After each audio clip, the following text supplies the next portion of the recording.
pencil anywhere. You got my pencil? Where's my pencil? I can't find it. It's the funniest thing I ever heard. He was a person that wore his heart on his sleeve. You knew how he felt about you, but most people he really, really liked. He was well loved by so many people, and he was super funny, always playing jokes on people, and he would laugh and his whole body would shake, and he was hilarious, but very, very kind. So my name is Sheila Savini, and my relationship with Mark Brunel is that I am his younger sister. Well, my experience was a little bit different with Mark than some of the other siblings in the family. My mother and Mark's mother were actually biological sisters, and my mom died in an accident when I was a young girl. So I went to go live with Mark and his parents, and they adopted me. So he was actually my cousin first, and then he became my brother. So I mostly remember the years after I went to go live with them.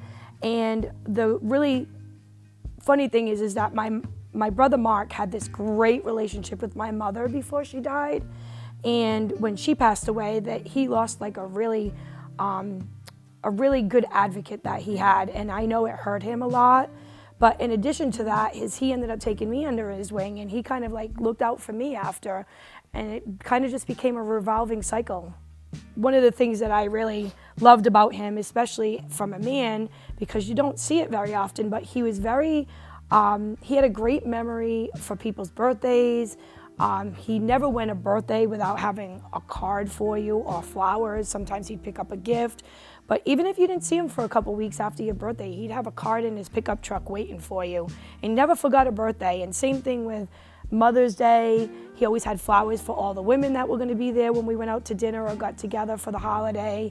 Same thing with Christmas. He made sure he always had Yankee candles for all the women, and he bought extras in case somebody happened to show up. And he wanted to make sure everybody had a gift. He was just really caring and make sure that people didn't feel left out and that they knew he remembered them on those special days. It was the year of 2005, and the Patriots were playing in Jacksonville. I think they were playing against Philadelphia Eagles. And he had never been to a Super Bowl, but he was an avid New England fan for all of the sports, not just football, but he really loved football a lot.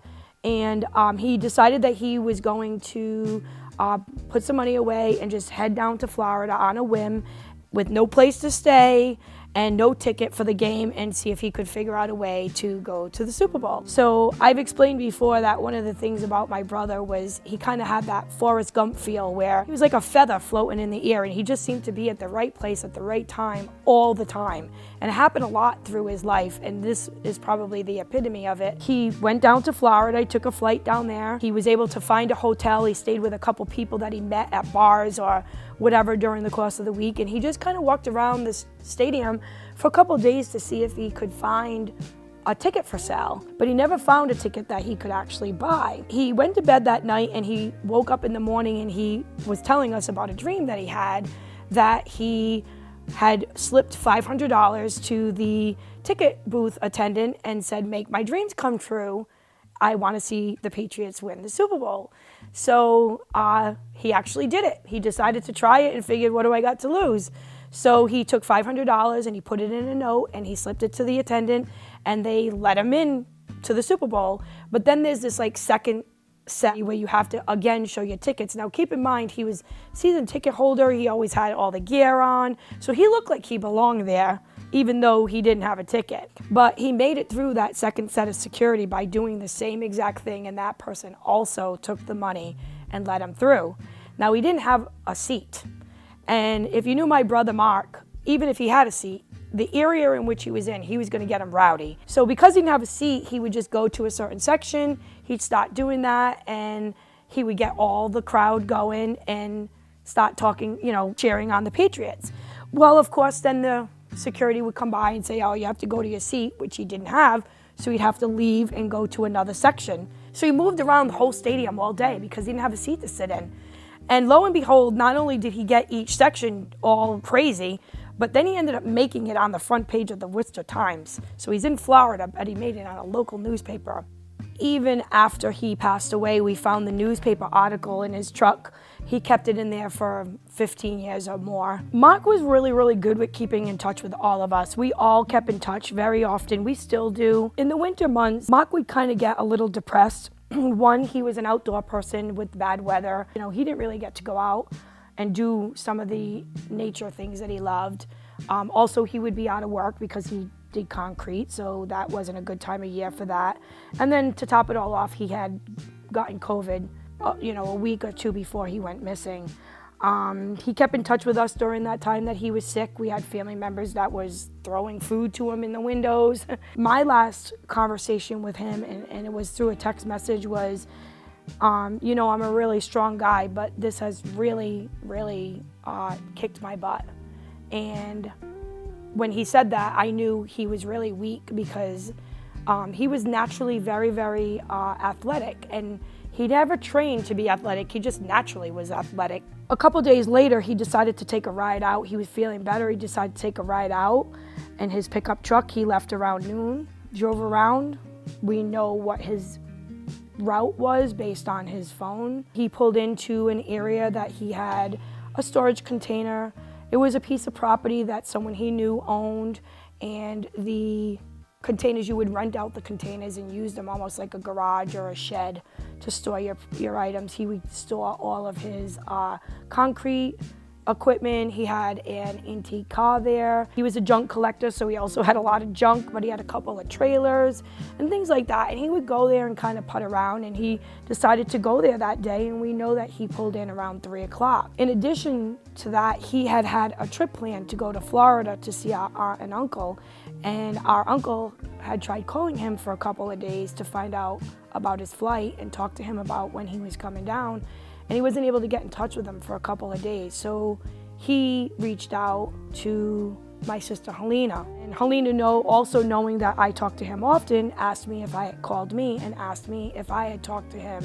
Now this is a Friday afternoon, and the last anyone has seen him is Tuesday or heard from him. At that point, we got really, really nervous. We sent my son over, who lived close by to the storage area and close to where Mark lived at the time, to go and check and see if he was around.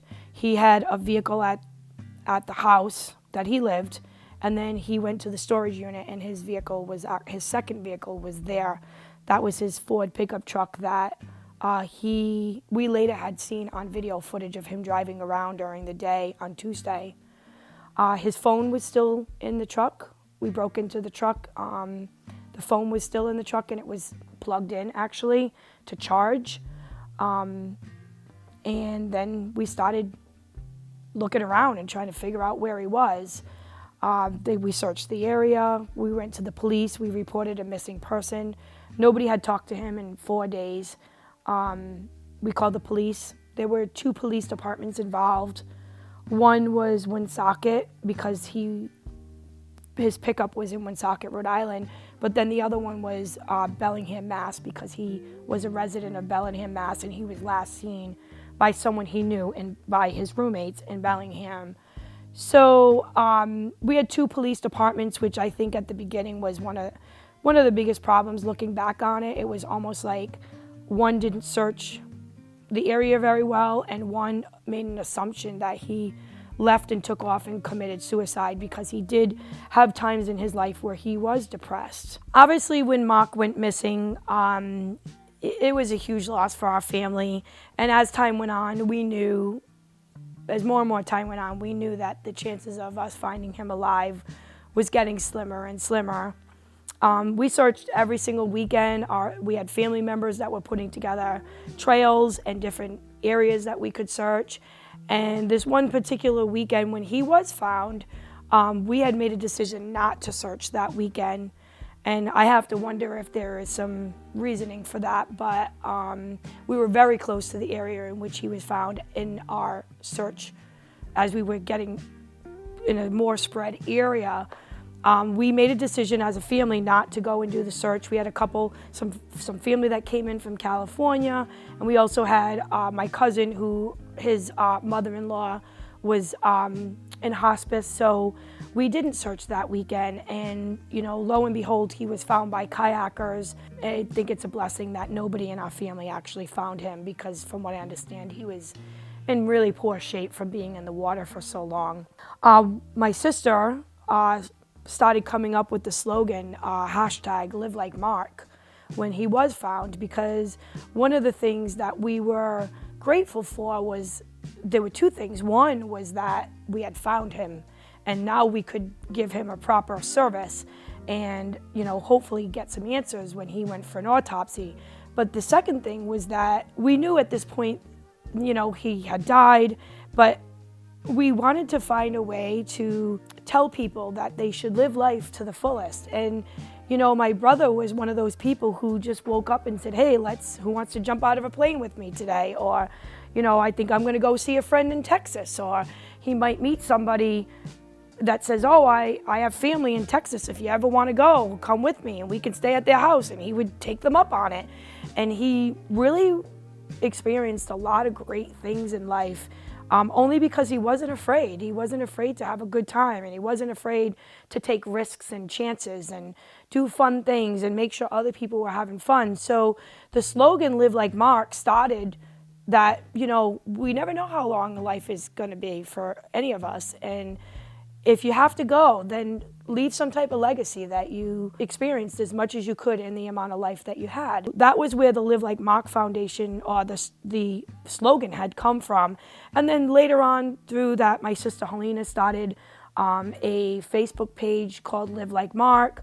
She made up some flyers that she started sharing on Facebook and asking people to put in maybe a beautiful spot, maybe in the Grand Canyon, or a really beautiful trail in the woods in New Hampshire that somebody might have been, and could have put a sign there that would spread the Live Like Mark story. And before you knew it, all these people were putting all these Live Like Mark flyers in all these beautiful spots around the world, not just the United States, the world. We had people in Mexico, bringing people in the Caribbean, bringing these flyers and leaving them somewhere. And then people were starting to like our Facebook page from all around the world. It was really a great way to start spreading, to just live life. And we did it in his honor. He loved the wilderness. He loved a lot. The things he loved. But there was going to be something that had to do with Mark, something that somebody wanted to share and show that they were living life to the fullest at that moment in Mark's honor. And that's how that started. I think the most important thing that I think is important for people to remember Mark was, one, that he was just very caring and kind.